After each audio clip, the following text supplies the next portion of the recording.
All right, welcome again to the Irresistible Events Podcast. If this is your first time you'll hear my podcast, welcome. You're in for some good content. And around here, we don't do any fluff, we don't do any BS, we're straight shooters. So, as you heard in my intro, my name is Andrea, and I'm an event planner and producer. I've been planning and producing events since 2008. I've won awards in my university when I went to study in the Universidad de Palermo event planning. And I know a thing or two about events online and in person. Today, on episode 6, we're going to talk about content flow, how to design events that build trust, momentum, and action. And this, my friends, applies to both online events and in-person events. So this has nothing to do with where we're hosting the event, but how we're creating the content flow so that your event builds trust, momentum, and action. Now, most people think that their event didn't work because the offer was wrong. And that could be it. Yeah, probably the offer was wrong or because the audience wasn't ready. But this is not what we're going to talk about today. That also could be true. Could be that the audience is not ready, or it could be because you're not just good at selling during your event. Sometimes that also happens. I see leaders, coaches, experts build and host this amazing events and then they don't sell anything, and I'm like, what the heck are you doing? But we'll talk about that in future episodes, how to create offers that sell at events and how can we create an irresistible offer to help you sell during your event. Now, 9 times out of 10, the offer is not the problem. The audience being ready is not the problem. And then you're not good at selling, false idea is not the problem. The real problem is the content flow. Not what you taught, not how much you taught, but the order, the pacing, the emotional journey people were taken on. So today, I want to break down the content flow, not as a curriculum, not as slides, not as sessions, but as the experience people move through when they're inside your event. Because content doesn't convert, the flow does. Now, when I take my clients through the content part of the creation of the event, whether again it's online or in person, it depends how many sessions we're going to have, if it's online versus in person, if it's a conference versus a workshop versus a enrollment event. Obviously all those things matter. But today, I want to help you create a content flow where it's not just a schedule, it's not an agenda, and it's not a list of things that you want to teach, but a content flow where someone moves from movement. We want to create a content flow where it takes people from not being an expert, not knowing anything, or being an expert. So it depends who your audience is and what the niche of the event is. We're going to take people from zero to hero, from A to Z as much as possible. We're going to build up. That content has to build up. If there's no flow on that, if the content is scattered, if you're teaching finances at the beginning and you leave mindset at the end, if you're teaching about marketing but you don't teach the fundamentals of marketing or give a refresher on the fundamentals of marketing, we're skipping steps. So the content flow is how someone moves from the moment they register for your event to the moment they feel clear, grounded, and ready to take that step. It's that internal shift that happens between sessions, not just inside them. We have information everywhere. We can grab ChatGPT, we can grab Google, we can type in a few things or say a few things, and we can get information about everything. The content that you provide and that your speakers provide inside of your event have to move the needle for your audience, something that they will not find online, and it will help them take actions immediately. Now, you can have great content and still lose people if the flow is wrong, because people don't need more information, right? Like, they don't. We have so much. What we need is orientation. Like, what do we do first? What do we do second? They need to know where they are, why they're there at the event, and where you're going to take them. What is the event promise? So if you haven't heard the event promise episode, go back and listen to the event promise episode, because during the content flow, what we're doing is that we're delivering the event promise. Okay, so let's talk about why most events get content flow wrong.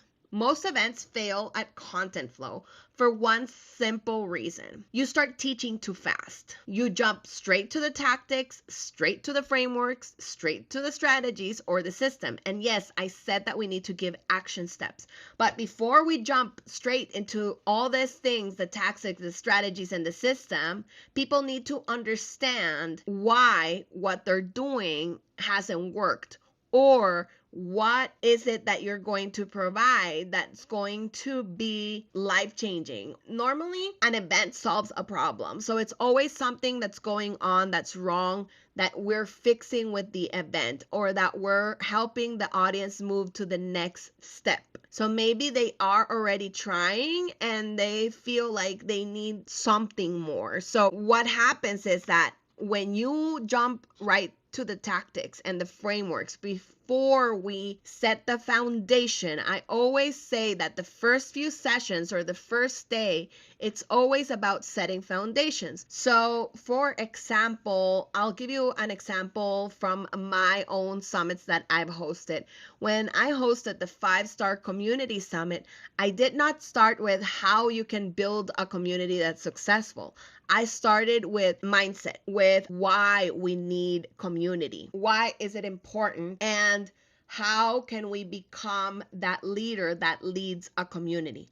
Because you need to become a leader in order for you to lead a community. I did not start with what are the strategies to grow your community using TikTok or those specific strategies, right? We started with the basis, the foundation. Now, when you start with the frameworks and the strategies right away, what happens is that people don't feel empowered. They don't understand, like, oh yeah, this is absolutely needed.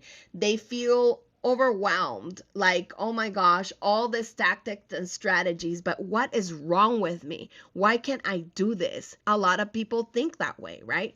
So what happens is that when they are overwhelmed with so much strategy and frameworks right off the bat, they stop engaging, they stop asking questions, and they stop trusting themselves. And then when it's time to invite them into the next step, aka your offer, it feels abrupt or heavy, or like they're not ready. Not because, you did a bad job selling, or selling is a bad thing. Obviously not. And this side of this internet world, we love selling because selling is service. But what happened in that event that did not convert is because the content was not created in a flow that makes sense, so people feel safe in the environment, and the content just didn't deliver that safety. The content didn't prepare them to move to the next step. So the content is not just about the information and the strategies and those action steps, but it's also about belief. People don't take action because they understand something intellectually. We can hear the same thing said over and over and over again, and sometimes it's just not going to register until it does. People take action when they believe this applies to me, this makes sense for where I am, when they think I am capable of doing this, and also they don't need to figure it out all alone, when they understand that they need the support and that they can get the support with you. So your content flow should build belief before it builds skill. So if you start with the how before people feel grounded in the why, you're asking them to act before they feel safe to decide. And that's why a good content flow actually calms the nervous system. It doesn't feel rushed. It doesn't feel like you're performing or you're trying to shove down their throats all this strategy so that they know that you know what you're talking about, but it helps them be guided. So a good content flow guides. It doesn't try to impress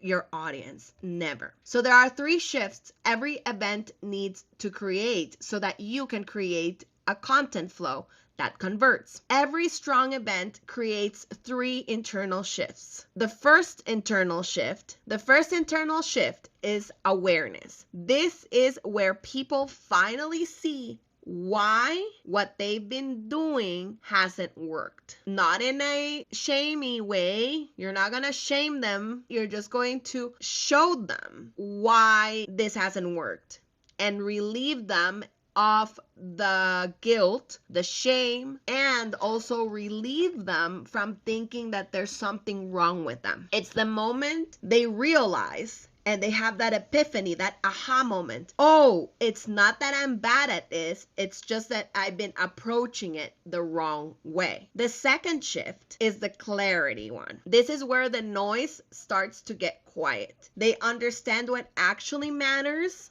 what they need to stop doing, what they need to keep doing, and how they can tweak and fix what they're doing wrong. But it's not all at once, but they get that clarity. And this is where confidence starts. So when your content gives clarity, then people are like, oh, that makes sense. They know what they're talking about. And then the third shift is the decision shift. This is the moment people feel ready to move. They don't feel pressured. They don't feel pushed, but internally resolved. They feel like you are the answer to their prayers. They feel like, yes, this is the next logical step. And they may decide to work with you, or they may decide to take action on their own, and both of them are good. But either way, they leave the event decided and on fire and not confused. On fire to take action. On fire to tell everyone that in your event, they had that epiphany and now they know what to do to solve that problem. And this applies across all industries. Let's use one that's one of my favorite industries, which is the relationship industry. So let's say that you are a dating coach, all right? And honestly, from a personal perspective, I am done with dating apps. I hate them. I don't want to get in them. I am curious of what's there. And probably my market is the wrong market, but also like I'm not dating. Okay, so how can you take someone like me that is not dating and still wants to find love, right? It's kind of like, oh, he's gonna show up at my door kind of vibe. But I know that it's not how it's gonna work, but I need to put myself out there. So how can we do this? The first shift in awareness, we gotta show our audience, this women, you're a women's dating coach, and you're teaching women that there's nothing wrong with them by not liking the dating apps. There are other ways to meet the love of your life. There could be an awareness of different places that this can happen, on why it hasn't worked before. Maybe there's something that they need to heal first, or they need to work on. Maybe it's the place they're living at, or maybe it is something else, right? We give them an awareness of why it hasn't worked, the dating with the dating apps or dating in general. Then we move into clarity. We show them what actually matters and how can they find dates in their area. Maybe they want to travel and go on dates and travel, how to be safe, what signals to watch, what is a narcissist, what is gaslighting, all the things, right? And we give them a clarity map. And then the decision is like, oh, maybe they need a dating coach because they're afraid to do this alone. Maybe they want to get out there and put themselves out there, but they're scared that they're going to, have a bad experience again. So they don't feel pressured and they don't feel pushed, but they feel supported by you. And then bam, they hire you as the dating coach. So, when we do this, when we go from awareness to clarity to decision with our content flow and we build on each other, we take people from A to B, from the problem to the solution, then the content flow supports selling without forcing. When the content flow is done right, selling doesn't feel like a pivot. It feels like the next logical step. It feels like, duh, shut up and take my money. And that's the vibe we want to create. Because listen, people already understand what the problem is. A lot of people know and are aware what their problem is. A lot of people don't. But if you are talking to the self-aware and you give them that aha moment and they understand what the real problem is, because sometimes we think the problem is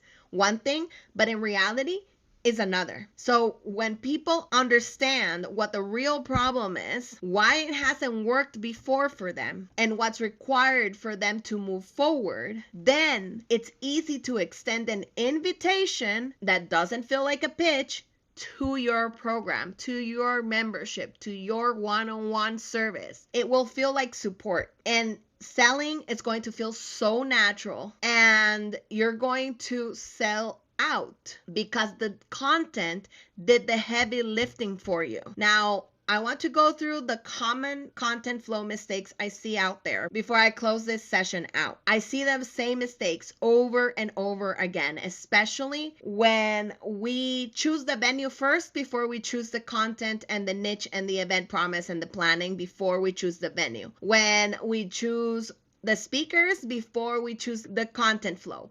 So many mistakes I see out there when we try to create this super packed event and we want to put in so many sessions that people don't have a respite. All these mistakes are causing you overwhelm and stress, and it's not going to help you create content that converts. Teaching everything you know is going to be a detriment and the worst thing that you can do in an event. What you need to do is to teach what's needed now, what's needed before your offer. What do they need to know? What do they need to have set up? What do they have to decide before they join your program? That's what you need to think about when you're creating your content. Treating each session like a standalone session instead of building on the last one is another mistake I've seen so many do, because they put out applications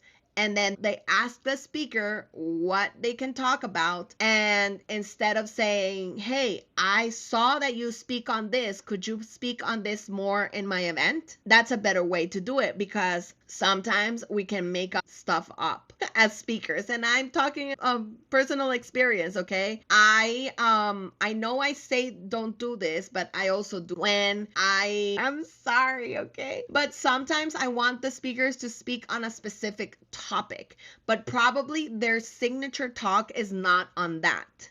And some speakers agree to do it anyways. But as a speaker, as a host, I recommend that if you're a speaker, stick to your signature talks. Have no more than 3 topics that you always talk about, because that will position you as an authority in the speaker industry. Okay? Don't let yourself get bullied by event producers. Okay? I know I sometimes bully speakers into talking about some things, but hear me out. I'm very, very, very cautious, and I want to make sure that they actually speak on this. I will never pitch you, or I will never let you apply. I will investigate you when you apply to any of my events to make sure that you actually know about the topic. I won't just accept somebody to come and speak about something they don't even know about just to be a speaker in my event. And you have to do the same. So we choose the topics with the content that flows with these 3 shifts, and then we choose the speakers. Remember that these topics have to build up. One has to build up for the next one, and the next one has to build up on top of the past 2. and so on and so forth, so that the content flow goes from awareness, clarity, and decision. There's also another mistake I want you to stay very far away from: the no space to integrate. People host events where they vomit all the information and then there's no space to actually integrate. Sometimes we just want to do a one-day event. And if we do a one-day event and you want to integrate it and give space for people to actually integrate between sessions, then I wouldn't have more than 4 speakers. I know that sounds like little speakers when if it's an in-person event or a conference or a summit, I know that feels like very little. 7 is the max in my opinion a day, but we gotta leave time for people to implement, to integrate. Because if there's no moment to breathe, if there's no breaks, if we're going back to back to back to back, especially if it's a live virtual event, if you're live on Zoom for 3 days and you don't tell people we're going to have a 20-minute break here, a 1 hour lunch break here, a 30-minute break or 20-minute break on the next in the afternoon for a coffee break, then you are shooting yourself on the foot. Because when it's online, people can just log off and leave because they are not interested anymore, because you did not show them that you care about their physical needs. An irresistible experience will have the audience not wanting to leave. That's the vibe. We want people to want to stay and not say goodbye. We want for them to want more because you've delivered on your event promise. You delivered on the niche. You deliver on the shifts. You gave them awareness. You gave them clarity. You helped them make a decision. It should feel like a journey, not a playlist. All right? So when content flow is intentional, everything feels different. I want you to be intentional about every single thing that you decide for your event. Be intentional from the beginning, from your offer, the type of event that you choose, the niche, the irresistible experience you're going to create, the event promise you're going to deliver, the content flow that you're going to create, technology that you're going to use, the speakers you're going to pitch, everything. Every single thing that you choose and decide and you create, always be intentional. Because when you're intentional, you're showing that you care. And people just want to be cared for, okay? People will stay engaged if the content is intentional. They will trust you, they will trust themselves, and then the next step will feel so obvious and not forced. And this is why I don't start with content when designing events. I start with the flow, because when the flow is right, selling doesn't feel pushy, salesy, or heavy. It just feels aligned. So if you want help mapping the content flow without over teaching, over preparing, or burning yourself out, that's exactly what I can help you with. Send me a DM on Instagram at Irresistible Latina, and I can offer you my planners or one-on-one support depending on what you need. We can have a VIP day to just create your content flow and your event promise and deciding your niche and your type of event and like all the basis of creating your irresistible event. That way you put out an event that converts, that's unforgettable, and that's fun. So I hope that this was of value to you. I hope that you like it, comment, share it, do your thing, star it, download it. That helps me a lot. And I will see you in the next episode. Have a great day. God bless you. Bye-bye.